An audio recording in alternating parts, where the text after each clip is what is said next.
鄭麗敏此番遠赴美國，開展為期半月的訪問活動。行程佈局、交流訴求以及背後影響，成為輿論討論焦點。具體核心內容整理如下：一、行程概況。時長約半個月，6月1日至6月16日，皇蓋舊金山、洛杉磯、波士頓、紐約、華盛頓5城。對接對象：美方智庫、學界、國會幕僚、僑界人士、白宮、國務院無正式會面。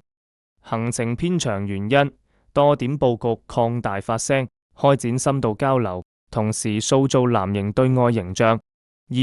隨行人員訪美意圖：一、隨行團隊以資深外事、智庫、僑界代表為主，側重國際交流。二、核心意圖：對美，爭取美方理解國民黨和平路線，弱化民進黨以美謀獨最史；對六，堅守9·2共識，反對台獨，釋放兩岸和解善意；對內，搶佔和平話語權，凝聚黨內力量，服務後續選舉。三、兩岸關聯相關主張：一、訪美核心議題直指台海局勢和兩岸關係高度綁定；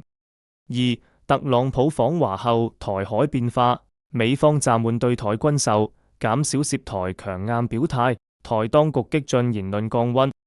三、鄭麗文主張堅持一中，反對台獨，提出台灣不做烏克蘭，打造台海和平繁榮之年，呼籲兩岸對話。四、各方態度：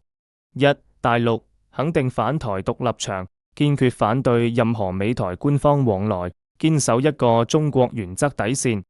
二、美國態度冷淡，樂見其牽制激進勢力，但警惕親近大陸，不會接納其完整和平構想。三、台灣島內綠營大肆抹黑攻擊，國民黨內部出現派系分歧，民意立場分化。五、成敗關鍵選舉影響：一、成敗核心，能否平衡中美兩方訴求，維持大陸信任，爭取美方有效溝通；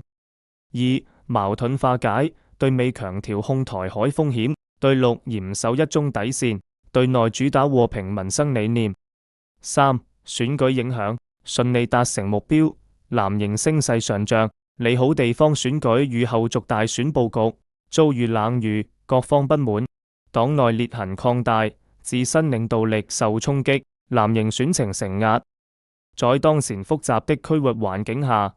如何在各方訴求中尋找平衡點，是此次訪問最大的考驗。其最終成效不僅關乎個人與派系發展，也會對未來一段時期的兩岸互動產生連鎖影響。